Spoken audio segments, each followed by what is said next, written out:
Star Wars is a big influence on me because it came out in '77. I was born in '66, so I was right at the right age for that thing to hit. And I remember seeing, I don't even remember seeing a commercial. I remember seeing like a picture in the newspaper, like the New York Post or something, about the movie. And I went to see it, and it just pinned my ears back just looking at that thing. It was beyond being groundbreaking, Star Wars. It was, in its own way, a crack into some sort of other universe that I hadn't been exposed to. It was pretty phenomenal. Not only what it was at the time, but what it has become.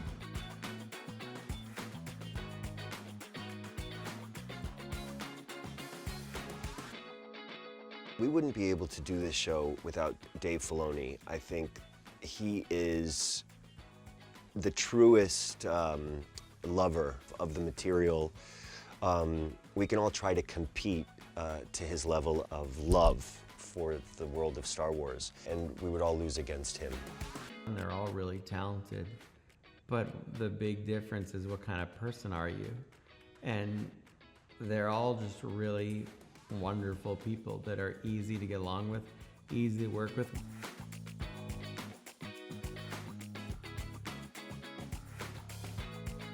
I've seen the person that comes up with the lines and the dialogue and understands Anakin Skywalker and Luke Skywalker in a very deep level because those characters are a part of him.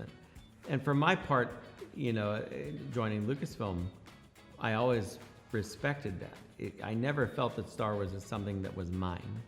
I felt privileged to be a part of telling the story. I felt grateful that I got to do it with George.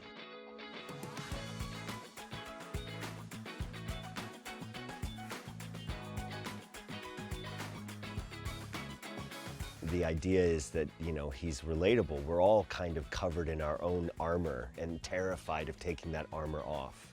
And that's the thing that crosses him over into a character that we're all going to really want to follow.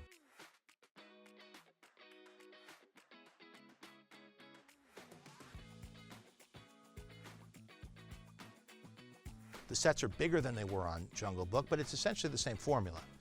And now instead of having a green screen that you have to move around in light, which took forever, and that was really the frustration that led to these innovations, which was how could we do that without green screens next time? And then it turned into these video walls where you could have green just behind the actor, and then interactive light, which we used on Jungle Book also for shadows and things on the characters. You know, to have your imagination so enriched by these stories, now as an adult to look back and rekindle my relationship to Star Wars, it reflects so much what our actual reality as human beings on this planet is.